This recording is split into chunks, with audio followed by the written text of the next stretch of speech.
नमस्कार साथियों, स्वागत करते हैं आप सभी का एक्सपर्ट क्लासेस साधना की प्लेटफॉर्म में। कैसे हैं आप सभी? आई होप बहुत ही अच्छे होंगे और सीटेट की तैयारी ज़बरदस्त तरीके से कर रहे होंगे।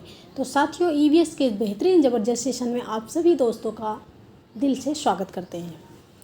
यहाँ पर ईवीएस के ऐसे 20 प्रश्न लगाएंगे जो आपके सीटेट एग्ज़ाम में हर बार प्रेजेंट होता है और आप सभी के लिए इम्पॉर्टेंट है। हेल्पफुल क्लास रहेगी, तो वीडियो में बने रहिए, वीडियो को लास्ट तक जरूर देखिएगा। तो चलिए क्लास को स्टार्ट करते हैं। आज का अपना पहला प्रश्न देखिएगा। आज का अपना पहला प्रश्न है कि परिवार एक इकाई होता है जिसमें माँ, पिता और उनके 2 बच्चे होते हैं। यह कथन कैसा है? प्रश्न को ध्यान से देखिएगा। परिवार एक इकाई होता है जिसमें माँ, पिता और उनके 2 बच्चे होते हैं। तो बताइए, अगर मम्मी, पापा और 2 बच्चे हैं, भाई बहन हो, भाई भाई हैं, तो वो परिवार कैसा होगा? वो परिवार कैसा होगा? एकल परिवार होगा कि नहीं? बताइए। तो यहाँ पर किसकी बात की जा रही है? एकल परिवार की बात की जा रही है। यहाँ पर क्या संयुक्त परिवार की बात की जा रही है? नहीं की जा रही है। जब संयुक्त परिवार की बात नहीं की जा रही है तो एक कथन भाई कैसा होगा? बताइए। और यहाँ पर बताया जा रहा है कि यह कथन कैसा है? सत्य है क्योंकि सभी भारतीय परिवार इसी प्रकार होते हैं। सही नहीं है क्योंकि इस कथन में यह स्पष्ट करना चाहिए कि बच्चे जैविक होते हैं। सही नहीं है क्योंकि परिवार कई प्रकार के होते हैं तथा परिवार का केवल एक ही प्रकार में वर्गीकरण नहीं किया जा सकता। सत्य है क्योंकि यह किसी आदर्श परिवार का आकार है। तो सबसे पहले आप तो देखिएगा कि परिवार 2 प्रकार का होता है। एक होता है आपका एकल परिवार, दूसरा होता है संयुक्त परिवार। एकल परिवार जिसमें आपके मम्मी पापा बच्चे हों, और संयुक्त परिवार जिसमें मम्मी पापा बच्चे, दादा दादी, बुआ सारे लोग हो इकट्ठे, वो होता है आपका संयुक्त परिवार। तो जब संयुक्त परिवार की यहाँ पर बात नहीं की गई है तो इसका मतलब यह कथन कैसा है? असत्य है। ठीक है, यह कथन कैसा है? गलत है भाई। जब गलत है तो सही नहीं है क्योंकि परिवार कई प्रकार के होते हैं तथा परिवार का केवल एक ही प्रकार में वर्गीकरण नहीं किया जा सकता। सी ऑप्शन आपका लॉक हो जाए। आई होप कि आप लोग समझ रहे होंगे। प्रश्न नंबर 2 को देखिएगा। निम्नलिखित में से क्या एक पर्यावरण अध्ययन में ज्ञान की रचना में बहुत ही महत्वपूर्ण है? ऐसा क्या है जो पर्यावरण अध्ययन में ज्ञान की रचना में बहुत ही महत्वपूर्ण है? बच्चों की सक्रिय भागीदारी। देखो भाई, फर्स्ट प्रायोरिटी बच्चे होते हैं। ठीक है, शिक्षा कैसी है? आप पढ़ रहे हैं, बाल केंद्रित शिक्षा है। तो जब बाल केंद्रित शिक्षा है तो बालक के आवाज़ को, बालक आप फर्स्ट प्रायोरिटी देंगे। तो यहाँ पर बच्चों की सक्रिय भागीदारी होनी चाहिए। ठीक है भाई। बच्चों के ज्ञान को शिक्षकों के ज्ञान से जोड़ना। क्या आप बच्चों के ज्ञान को शिक्षकों के ज्ञान से जोड़ेंगे? सी ऑप्शन है पर्यावरण अध्ययन कक्षा की 4 दीवारी से बाहर सिखाना। और डी ऑप्शन है बच्चों के स्थानीय ज्ञान को विद्यालय के ज्ञान से संबंधित करना। बच्चों के स्थानीय ज्ञान का मतलब है कि बच्चे जहाँ पर रह रहे हैं उनका जो अपना अनुभव है उसके साथ साथ आप विद्यालय के ज्ञान से भी बच्चों को जोड़िए, उनके ज्ञान को जोड़िए, उनके अनुभव को जोड़िए। ठीक है, तो यहाँ पर आपका डी ऑप्शन कैसा है? पॉजिटिव है, और क्वेश्चन पॉजिटिव पूछा है, बहुत ही महत्वपूर्ण। ठीक है, पर्यावरण अध्ययन कक्षा की 4 दीवारी से बाहर सिखाना। एनसीएफ 2005 कहता है कि जो पर्यावरण अध्ययन हो वो बच्चों को स्कूल के बाहरी जीवन से जोड़िए, बाहर के जीवन से जोड़िए, सिर्फ किताबी ज्ञान पर डिपेंड ना करिए। बिल्कुल पॉजिटिव है। बच्चों के ज्ञान को शिक्षकों के ज्ञान से जोड़ना। क्या बच्चों का जो ज्ञान है आप उसको अपने ज्ञान से जोड़ोगे? भाई ये तो निगेटिव है। और बच्चों की सक्रिय भागीदारी, अगर बच्चों की सक्रिय भागीदारी होगी तो 4 दीवारी से बाहर भी सिखाएंगे और उनके स्थानीय ज्ञान को विद्यालय के ज्ञान से जोड़ेंगे। तो इसलिए यहाँ पर आपका निगेटिव क्या हो रहा है? निगेटिव आपका हो रहा है बी ऑप्शन, बाकी सारे पॉजिटिव हैं। ए, सी और डी आपका पॉजिटिव है। ए, सी और डी ऑप्शन यहाँ पर लॉक हो जाएगा। प्रश्न नंबर 3 है। प्रश्न नंबर 3, हम हमेशा आप लोगों को बताते हैं कि सीटेड रिपीटेड प्रश्न पूछता है। आपका प्रश्न का तरीका बदल सकता है, आपका ऑप्शन आगे पीछे हो सकता है, लेकिन पूरा क्वेश्चन नहीं बदलता है। तो आप अगर एक ही प्रश्न को, एक वीडियो को आप एक बार देखते हो, नहीं समझ आता है, 2 बार आप देखोगे, सारी चीज़ें आपको अच्छे से समझ आ जाएगी। प्रश्न नंबर 3 को देखिएगा, जो कि अभिकथन से प्रश्न है। अभिकथन ये क्या कह रहा है कि शिक्षिका को बच्चों को व्यक्तिगत रूप से काम करने के लिए प्रोत्साहित करना चाहिए, वह सहयोग करने के लिए हतोत्साहित करना चाहिए। कारण क्या है कि विभिन्न शिक्षार्थियों वाली कक्षा में सहयोग एक अत्यधिक अप्रभावी रणनीति है। अब यहाँ पर आप जो है शब्दों को देखिए, शब्दों पे ध्यान दीजिए। शिक्षिका का मतलब कोई क्लास टीचर आपकी शिक्षिका को, यानी कि जैसे हम आप लोग को पढ़ा रहे हैं तो क्या हो रहा है कि बच्चों को जो है काम करने के लिए तो प्रोत्साहित करना चाहिए, लेकिन जब सहयोग की बारी आती है तो उनको हतोत्साहित करना चाहिए, निराश कर देना चाहिए। क्या ये पॉजिटिव है? एक तरफ तो पॉजिटिव बताया जा रहा है, दूसरी तरफ निगेटिव बताया जा रहा है, तो ये आपका गलत है। ठीक, कारण क्या है कि बहुत सारी शिक्षार्थियों वाली जो कक्षा होती है, कक्षा तो बहुत सारी शिक्षार्थियों वाली होती है, उसमें जो सहयोग होता है वो अत्यधिक अप्रभावी रणनीति है। तो क्या जो बच्चे सहयोग के द्वारा सीखते हैं, समूह में सीखते हैं, तो अप्रभावी होगा या फिर इफेक्टिव होगा? प्रभावी होगा ना भाई, अप्रभावी कैसे होगा? इसलिए यहाँ आर भी गलत है। तो ए और आर दोनों गलत है। ठीक है, ए और आर दोनों गलत है। डी ऑप्शन यहाँ पर सही हो जाएगा, डी ऑप्शन सही हो जाएगा। प्रश्न नंबर 4 को देखिएगा। प्राथमिक स्तर पर ईवीएस की पढ़ाई का प्रमुख उद्देश्य क्या है? हम प्राथमिक स्तर पर 3 से 5 को बच्चों को ईवीएस क्यों पढ़ाते हैं, उसका मेन उद्देश्य क्या है? विषय की मूल संकल्पनाओं की गहन समझ विकसित करना, अगले स्तर पर अध्ययन के लिए विद्यार्थियों को तैयार करना, कक्षा की पढ़ाई को शिक्षार्थी के विद्यालय से बाहर के जीवन से संबंधित करना, सहायता करना। देखो हमको आंसर मिल गया। अगर आपको ईवीएस में मिल जाता है कि बच्चों की पढ़ाई को, कक्षा की पढ़ाई को बच्चों के विद्यालय ज्ञान से जोड़िए, उनके अनुभव से जोड़िए, आपका उससे पॉजिटिव आंसर कोई नहीं जाता। सी ऑप्शन यहाँ पर लॉक हो जाएगा। ठीक है, ईवीएस में यही तो है, सारे आपके थीम पे आधारित हैं। प्रश्न नंबर 5 को देखिएगा। एक किसान अनाज को भूसे से अलग करना चाहता था, उसके लिए वो क्या करेगा? कटाई करेगा। कटाई, गेहूं काटने से क्या अनाज भूसी से अलग हो जाएगा क्या? बहुत सिंपल सा उदाहरण आप लोग को बताते हैं, आप लोग सारी चीज़ें जानते हो। कटाई करने से क्या जो है अनाज भूसी से अलग हो जाएगा? बिल्कुल नहीं अलग होगा। हाथ से चुनना, आप अगर हाथ से चुनते हो गेहूं को, गेहूं के बाल को अगर हाथ से आप चुनते हो तो क्या अनाज भूसी से अलग होगा? अगर आप उसको चुनते हो, सिर्फ चुनने की बात किया जा रहा है, ठीक है, तो क्या अलग होगा? नहीं। थ्रेशिंग, विनोइंग नामक प्रक्रिया द्वारा प्राप्त किया जा सकता है क्या? तो यहाँ पर थ्रेशिंग, थ्रेशिंग के द्वारा, थ्रेशिंग का मतलब जो हम थ्रेशर से करते हैं तो उसके द्वारा जो है अनाज भूसी से अलग हो जाता है। ठीक है, जिसको मारना बोलते हैं। तो सी ऑप्शन यहाँ पर लॉक हो जाएगा, सी ऑप्शन यहाँ पर लॉक हो जाएगा। प्रश्न नंबर 5 का सी ऑप्शन लॉक हो जाएगा। तो साथियों, आपको क्लास कैसी लग रही है? अगर अच्छी लग रही है तो क्लास को लाइक करिए एंड शेयर करिए अपने दोस्तों में, अपने फैमिली में जो लोग सीटेट की तैयारी कर रहे होंगे। क्लास उनके लिए बहुत ज़्यादा हेल्पफुल होगी। और चैनल को सब्सक्राइब जरूर करिए, साथ ही बेल आइकन को प्रेस करिए, जिससे डेली वीडियो का नोटिफिकेशन आता है। डेली वीडियो यहाँ पर अपलोड होती है, कुछ कोई प्रॉब्लम की वजह से नहीं हो पाती है बस। प्रश्न नंबर 6 को देखिएगा। सुषमा चाहती है कि उसके छात्रों को पेड़ों के संरक्षण के लिए, पेड़ों के संरक्षण का मतलब पेड़ों के बचाव के लिए संवेदनशील बनाया जाए। निम्नलिखित में से कौन सी ऐसा करने की सबसे उपयुक्त रणनीति? अगर एक टीचर है जो वो चाहती है कि उसके बच्चे जो है पेड़ों का बचाव करें, भाई पेड़ों को काटे नहीं, उसके लिए वो जागरूक बनाना चाहती है बच्चों को, तो क्या करेगी उसके लिए? कक्षा में बहस, क्या बहस करने से तो पेड़ का बचाव हो नहीं जाएगा? समूह चर्चा, अगर समूह में चर्चा ही करती है तो क्या उससे पेड़ का बचाव होगा? बिल्कुल नहीं होगा। पोस्टर बनाना, पोस्टर बनाना तो ये ज़रूरी तो नहीं कि हर एक बच्चा अपने जीवन में उस चीज़ को उतारे। डी ऑप्शन है बच्चों को एक पौधे को अपनाने और पोषित करने में मदद करना। बिल्कुल, आप एक बच्चों को पौधे दे दीजिए और बोल दीजिए कि इसका पालन पोषण खुद करिए, तो बच्चा उसका पालन पोषण करेगा, उस बच्चे को उस पौधे से लगाव होगा तो खुद उस पेड़ का बचाव करेगा। ठीक है, तो यहाँ पर आपका डी ऑप्शन लॉक हो जाएगा, डी ऑप्शन लॉक हो जाएगा। कहने सुनने से उतना फ़र्क नहीं पड़ता, जो अपने साथ घटित होता है वो सबसे ज़्यादा इम्पॉर्टेंट है, सबसे ज़्यादा फर्क पड़ता है।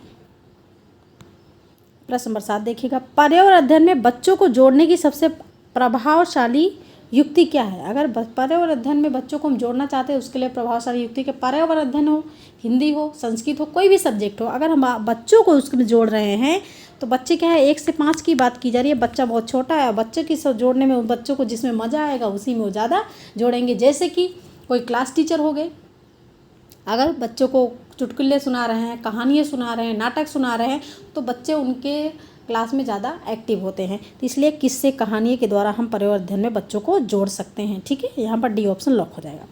और जो सिर्फ लेक्चर दे रहे हैं उनके क्लास में बच्चे कम ही रहते हैं, क्योंकि उनको लगता है ना कि मनोरंजन भाई रुचि सबसे ज़रूरी होती है। डी ऑप्शन लॉक हो जाएगा। प्रश्न नंबर 8 देखिएगा। डॉक्टर मरीजों में मलेरिया की पहचान के लिए खून की जांच कराने के लिए निर्देशित करते हैं। खून की जांच से क्या पता चलता है? अच्छा, एक चीज़ बताइए कि मलेरिया किससे फैलता है? मच्छर के काटने से फैलता है ना, मच्छर के काटने से फैलता है। और मलेरिया की पहचान के लिए खून की जांच कराने के लिए डॉक्टर बोलता है। मलेरिया की जांच के लिए आप प्रश्न को ध्यान से देखिएगा, तो उससे खून की जांच से क्या पता लगेगा? उसमें उपस्थित हीमोग्लोबिन का पता लगेगा। यहाँ पर देखिए, मलेरिया की पहचान के लिए खून की जांच का बोल रहा है, हीमोग्लोबिन की पहचान के लिए नहीं। ठीक, तो इसलिए आपका ए ऑप्शन कट गया। उसमें उपस्थित लौह तत्व की मात्रा, जब लौह तत्व की बात नहीं की जा रही है, मलेरिया की पहचान के लिए बात की जा रही है खून की जांच, तो यहाँ पर बी ऑप्शन भी कट जाएगा। उसमें मादा मच्छर के अंडों की उपस्थिति का पता लगेगा। तो यहाँ पर देखिए, जब मलेरिया मच्छर के द्वारा फैलता है तो आपको मच्छर दिखा यहाँ पर, जब मच्छर दिखा तो आपका सी ऑप्शन लॉक हो जाएगा, क्योंकि उसमें जो मादा मच्छर के अंडों की उपस्थिति का पता लगेगा, जिससे कि मलेरिया की पहचान का पता लगेगा। तो यहाँ पर सी ऑप्शन लॉक हो जाएगा, उसमें उपस्थित जीवाणुओं को पता लगेगा। बिल्कुल डी ऑप्शन गलत, सी ऑप्शन आपका लॉक हो जाएगा। प्रश्न नंबर 9। सीमा एक ईबीएस शिक्षिका ने अपने छात्रों के लिए चिड़ियाघर का क्षेत्र भ्रमण का आयोजन किया। ठीक है, निम्नलिखित में से कौन चिड़ियाघर की यात्रा के सबसे प्रभावशाली मतलब उपयुक्त उद्देश्य है? ठीक है, सीमा जो है ईबीएस शिक्षिका है, जो चाहती है कि बच्चे फील्ड ट्रिप पे जाएं। ठीक है, फील्ड ट्रिप पे जाएं, फील्ड ट्रिप का उन्होंने आयोजन किया। और ईबीएस में फील्ड ट्रिप सबसे बड़ी भूमिका निभाता है, क्योंकि उससे क्या होता है, चीज़ें काफ़ी टाइम तक याद रहती हैं। तो निम्नलिखित में से चिड़ियाघर की यात्रा के सबसे उपयुक्त उद्देश्य क्या है भाई? चिड़ियाघर के जानवरों के नाम याद करना। अगर बच्चा चिड़ियाघर की बात की जा रही है, छात्रों के चिड़ियाघर, अगर वो बच्चों को चिड़ियाघर ले जा रही हैं तो बच्चा चिड़िया देखेगा तो क्या करेगा? चिड़ियाघर के जानवरों के नाम याद करना उपयुक्त उद्देश्य पूछा गया है। जानवरों से संबंधित अवधारणाओं को जोड़ना, प्रक्रिया कौशल को बढ़ावा देना, चिड़ियाघर में छात्रों के सीखने का आकलन करना। तो क्या होगा यहाँ पर उपयुक्त उद्देश्य क्या होगा? सबसे पहले तो चिड़ियाघर के जानवरों के नाम याद करना इतना इम्पॉर्टेंट नहीं है। जानवरों से संबंधित अवधारणाओं को जोड़ना और प्रक्रिया कौशल को बढ़ावा देना, चिड़ियाघर में छात्रों को सीखने का आकलन, उन्होंने कि चिड़ियाघर में बच्चे क्या सीखे। ठीक है, तो यहाँ पर आपका बी, सी और डी लॉक हो जाएगा। बी, सी और डी, बी ऑप्शन लॉक हो जाएगा।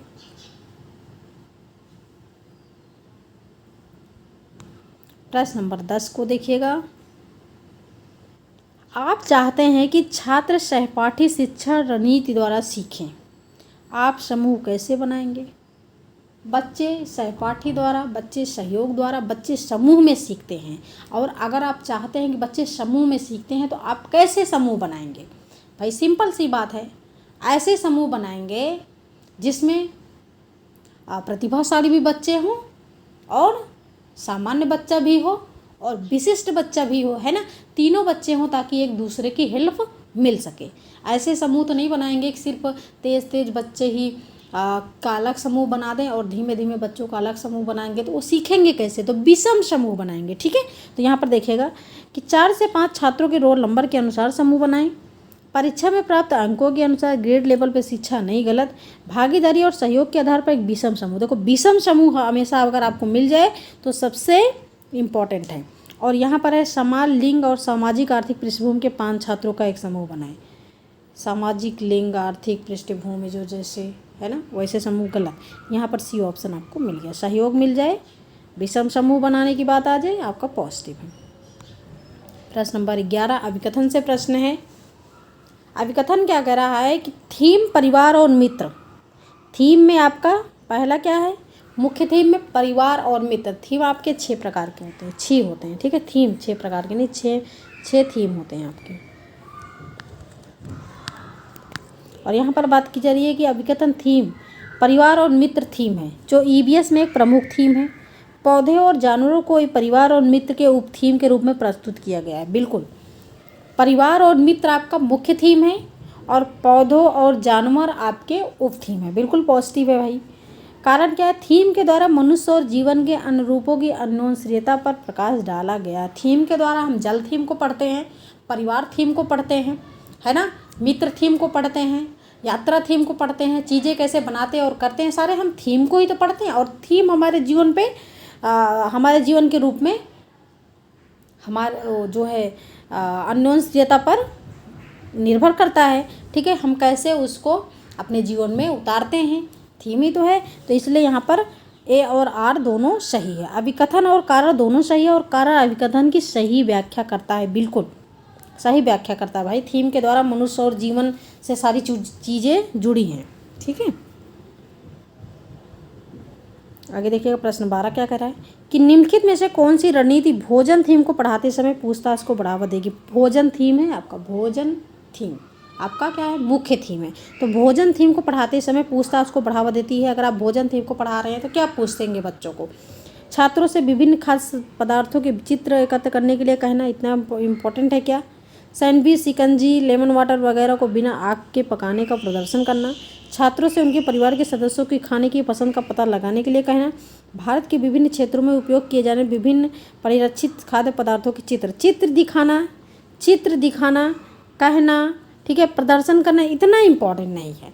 लेकिन अगर आप भोजन थीम को पढ़ा रहे हो और बच्चों से बोलो कि आप अपने परिवार से हर एक सदस्य से पूछिए कि उनकी पसंद क्या है, खाने की पसंद क्या है, तो इससे जो है पूछताछ को बढ़ावा मिलेगा। इसलिए सी ऑप्शन लॉक हो जाएगा। प्रश्न नंबर 13, इकरा अपने शिक्षार्थियों को ईवीएस में समाचार पत्रों और पत्रिकाओं को पढ़ने के लिए प्रोत्साहित करती है। इकरा नाम की अध्यापिका है जो छात्रों को कहती है कि समाचार पढ़िए, पत्र पत्रिकाएं पढ़िए। वो क्यों प्रोत्साहित करती है? उससे बच्चों को क्या मिलेगा? ये शिक्षार्थियों को प्रतिस्पर्धी बनाती है, ये मनोरंजन संसाधन उपलब्ध है, या फिर ये शिक्षार्थियों को उनके अपने संसार से जुड़ने में सहायता करते हैं। आपको आंसर मिल गया कि ये शिक्षार्थियों को उनके अपने संसार से जुड़ने में सहायता करती है, और ये शिक्षार्थियों को स्वतंत्र बनाने में सहायता, ऐसा कुछ नहीं भाई। कोई अध्यापिका कुछ अगर बच्चों को बोलेगी तो उसके पीछे उसका कुछ उद्देश्य होगा। प्रश्न नंबर 14 देखिएगा।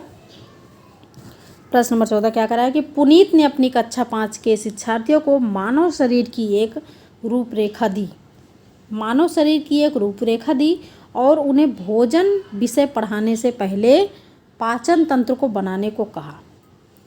पुनीत टीचर है, पुनीत नाम का एक टीचर है जो अपने कक्षा 5 के बच्चों को मानव शरीर की एक ढांचा दिया और उन्हें भोजन थीम को पढ़ाने से पहले पाचन तंत्र को बनाने को कहा। ठीक है, तो पुनीत क्या चाहता है भाई? इतना कुछ अगर कर रहा है, समझ लीजिए साइंस, तो क्या चाहता है? पाचन की प्रक्रिया पे शिक्षार्थियों का मूल्यांकन करना। मेन इसमें जो फैक्ट है वो है पाचन तंत्र को बनाने के लिए पाचन तंत्र को बनाने को कहा। ठीक है, तो पाचन तंत्र को बनाने को क्यों कहा ये देखना है आपको। पाचन की प्रक्रिया पे शिक्षार्थियों का मूल्यांकन करना, परीक्षण करना कि शिक्षार्थी नामांकित आरेख बना सकते हैं, पाचन से संबंधित शिक्षार्थियों के विचारों को प्राप्त करना, या अच्छे ड्राइंग कौशलों वाले शिक्षार्थियों की पहचान करना। अच्छे वाले भाई गलत है ना। और मूल्यांकन करना, मूल्यांकन तभी होगा जब बच्चे उस पर अपना विचार प्रस्तुत करेंगे। ठीक है, तो यहाँ पर सी ऑप्शन हो जाएगा कि अगर बच्चों को पाचन तंत्र को बनाने के लिए कहा तो इसके पीछे उसका उद्देश्य है कि पाचन से संबंधित शिक्षार्थियों के विचारों को प्राप्त करना, क्योंकि हर एक बच्चा अपने अपने विचार प्रस्तुत करेगा। आजकल जो दिक्कत हो रही है वो हो रही है पाचन की। ठीक, बिल्कुल सी ऑप्शन यहाँ पर प्रश्न नंबर 14 का सी ऑप्शन लॉक हो जाएगा। प्रश्न नंबर 15 को देखिएगा। कक्षा के समयन आमतौर पर अपना दिया हुआ कार्य नहीं करते। समयन स्टूडेंट है। समयन नाम का एक लड़का है जो होमवर्क उसको दिया जाता है वो नहीं करता। मुद्दे को हल करने का सबसे अच्छा उपाय क्या हो सकता है भाई? अगर बच्चा होमवर्क नहीं करता तो उसका उपाय क्या है भाई? कोई प्रॉब्लम होगी बच्चों को, उसे वैकल्पिक और आसान गृह कार्य दें, उसकी कठिनाई का पता लगाने उनके अनुसार कक्षा कार्य को समायोजित करने के लिए उससे बात करें। आपका आंसर मिल गया कि उनकी कठिनाई का आप पता लगाइए कि बच्चा गृह कार्य क्यों नहीं करता। हो सकता है कि बच्चों को गृह कार्य कठिन लगता हो, है ना, बच्चा जिस कक्षा में हो उससे बढ़ के उसको गृह कार्य मिलता हो, इसलिए वो ना करता हो। तो उसकी कठिनाई का पता लगाने के लिए जो पता लगाइए और उसके अनुसार उसको गृह कार्य दीजिए। किसी दूसरे बच्चों को उसकी कक्षा के कार्य को करने के लिए गलत है। और माता पिता से बात करें और उससे सलाह दें। माता पिता तक बात तब पहुँचेगी जब आप उसको हल नहीं कर सकते हैं तब, ठीक है। बी ऑप्शन लॉक हो जाएगा। प्रश्न नंबर 16 देखिएगा। निम्नलिखित में से किस प्रकार का सीखना ईवीएस कक्षाओं के लिए उपयुक्त है? कैसे सीखें कि ईवीएस कक्षाओं के लिए उपयुक्त है? स्वयं करके सीखना, ब्यूरो द्वारा सीखना, परिभाषाओं द्वारा सीखना, रटकर सीखना। देखो परिभाषाएं और रटकर सीखना, ये दोनों क्या है आपका? परिभाषाओं द्वारा सीखना, परिभाषा हमेशा रटने पर बल देते हैं और रटना यहाँ रटकर सीखना है ये है। और एनसीएफ 2005 कहता है कि रूट लर्निंग को अवॉइड करिए, रटकर सीखना बच्चों को मत सिखाइए, ठीक है। तो यहाँ पर हो जाइए क्या, हो जाइए रेडी रटकर ना सीखने के लिए। तो सी और डी गलत हो जाएगा, ए बी लॉक हो जाएगा, केवल ए और बी। प्रश्न नंबर 17 को देखिएगा। जो चीज़ नहीं समझ आता, अगर आप एक उस प्रश्न को 1 से 2 बार अगर आप अच्छे से देखोगे तो समझ आ जाएगा। और आपसे बात करने का सिर्फ एक ही तरीका है, कमेंट करना। आप लोग अगर कमेंट करते हो तो उससे हमारी और आपसे बात होती है, ठीक है। प्रश्न नंबर 17 को देखिएगा कि पर्यावरण अध्ययन के पाठ्यक्रम में उप विषयों के स्थान पर थीम को प्रस्तावित किया गया है, क्यों किया गया है? पर्यावरण अध्ययन में पाठों को कम करने के लिए, बच्चों के परिवेशीय बोध में वृद्धि करने के लिए, बच्चों के स्थानीय परिवेश मुद्दों से जुड़े और अंतर्ग्रह समझ विकास करने के लिए। आपको मिल गया भाई, स्थानीय परिवेश के मुद्दों से जुड़े रहने के लिए और बातचीत करने के लिए, बातचीत का अंतर संबंधी समझ के विकास के लिए पर्यावरण अध्ययन में उप थीम के स्थान पर थीम को प्रस्तावित किया गया है। सी ऑप्शन लॉक हो जाएगा। प्रश्न नंबर 18, निम्नलिखित कथनों पर ध्यान से पढ़िए। क्या पढ़िए भाई? कथन क्या कह रहा है? पहला कि ईवीएस पाठ्यक्रम को 6 थीम में बांटा गया है। आपके 6 थीम कौन से हैं? 6 थीम आपके कौन से हैं? 6 थीम आपके मुख्य थीम हैं। मुख्य थीम, ये 6 थीम आपके मुख्य थीम हैं। कौन कौन से? परिवार एवं मित्र, परिवार एवं मित्र। जो चीज़ नहीं समझ आता उसको आप नोट डाउन कर लिया करो। भोजन, पानी, आवास जिसको आश्रय बोलते हैं, ठीक है, आवास हो गया, यात्रा, और आपका छठा है चीज़ें कैसे बनाते और करते हैं। चीज़ें कैसे बनाते और करते हैं, ठीक है। ये आपके 6 थीम हैं। परिवार एवं मित्र, भोजन, पानी, आवास, यात्रा, चीज़ें कैसे बनाते और करते हैं, ये आपके 6 थीम हैं, ठीक है। और आपका जो आपसी संबंध हो गया और ये यातायात हो गया, ये सारे आपके उप थीम है। क्लियर? तो ईवीएस पाठ्यक्रम को 6 थीम में बांटा गया है। बिल्कुल सही है भाई, 6 थीम में बांटा गया। तो आप देखिएगा क्या यहाँ पर 6 थीम आपको दिख रहे हैं? जो मैंने यहाँ पर 6 थीम लिखा है क्या आपको दिख रहे हैं? पानी हो गया, बिल्कुल ठीक है भाई, ये तो थीम है। आपसी संबंध आपको यहाँ पर कहीं दिख रहा है? नहीं दिख रहा है ना। भोजन दिख रहा है? बिल्कुल दिख रहा है। यातायात दिख रहा है? नहीं दिख रहा है। आवास दिख रहा है? दिख रहा है। वस्तुएं के कार्य करती हैं? दिख रहा है? नहीं। चीज़ें कैसे कार्य करती हैं? तो जब यहाँ पर आपका थीम गलत है तो पहला ऑप्शन तो गलत हो गया ना। कथन क्या है सेकंड? ईवीएस के थीम बच्चों के जीवन के बहुत करीब हैं, बिल्कुल ये तो सही है भाई। तो यहाँ पर कथन क्या है? पहला कर लीजिए, गलत हो गया, थोड़ा सा टाइप करने में मिस्टेक हो गया है। सेकंड, दोनों कथन पहला एवं दूसरा गलत है, दोनों कथन पहला एवं दूसरा सही है। कथन फर्स्ट सही है एवं कथन सही, कथन फर्स्ट गलत है एवं कथन सेकंड सही है। तो कथन जो फर्स्ट है वो गलत है और जो कथन सेकंड है वो सही है, ठीक है। अगर आप थीम याद कर लोगे तो आपके लिए ईवीएस पढ़ना बहुत ही ज़्यादा आसान हो गया। थीम में भोजन से थीम हो गया, यात्रा में आपके रेलगाड़ी से प्रश्न पूछ लिया जाता है बहुत सारे। प्रश्न नंबर 19 का देखिएगा। पर्यावरण अध्ययन में शिल्पकला और चित्रकला को समूह में करके सीखने पर बल दिया जाता है, क्योंकि कक्षा की अनुशासनहीनता को रोकने के लिए समूह में सीखना शिक्षकों के लिए आसान और बहुत प्रभावशाली। आसान मिले गलत। समूह में सीखना सहपाठी द्वारा सीखने को प्रोत्साहित करता है। समूह में सीखना कक्षा में सामाजिक अंतःक्रिया को बेहतर करता है। समूह में सीखना पर्यावरण अध्ययन के पाठ्यक्रम को समय पर पूरा करने में। देखो अगर आप समूह में सीख रहे हो तो ये ज़रूरी नहीं है कि पाठ्यक्रम समय पर पूरा हो जाए, तो यहाँ पर डी ऑप्शन गलत हो जाएगा और ए ऑप्शन गलत है भाई, निगेटिव है। आपका बी और सी ऑप्शन पॉजिटिव है, बी और सी ऑप्शन यहाँ पर पॉजिटिव है, सी ऑप्शन लॉक हो जाएगा। ठीक है, क्योंकि कक्षा की अनुशासनहीनता को रोकने के लिए समूह में सीखना शिक्षकों के लिए आसान और बहुत प्रभावशाली युक्ति है, आपका निगेटिव है। प्रश्न नंबर 20, निम्नलिखित में से सीखने के कौन से सिद्धांत का पर्यावरण अध्ययन में अनुसरण होता है। आप कैसे सीखते हो ईवीएस में? अज्ञात, जो चीज़ आप नहीं जानते क्या उस जो जानते हो उस तरफ सीखते हो। पूर्व ज्ञान को नवीन ज्ञान से जोड़ना, पूर्व ज्ञान से को नवीन ज्ञान से जोड़ना, जो चीज़ आप पहले से जानते हो और उसके साथ आप नए ज्ञान को जोड़ दीजिए, तभी तो बच्चे रुचि लेंगे। तो यहाँ पर हो जाएगा ज्ञात से अज्ञात, जो चीज़ हम जानते हैं और जो नहीं जानते हैं उसकी तरफ चलना, बी ऑप्शन लॉक हो जाएगा। ठीक है, तो साथियों ये थे आज के 20 प्रश्न।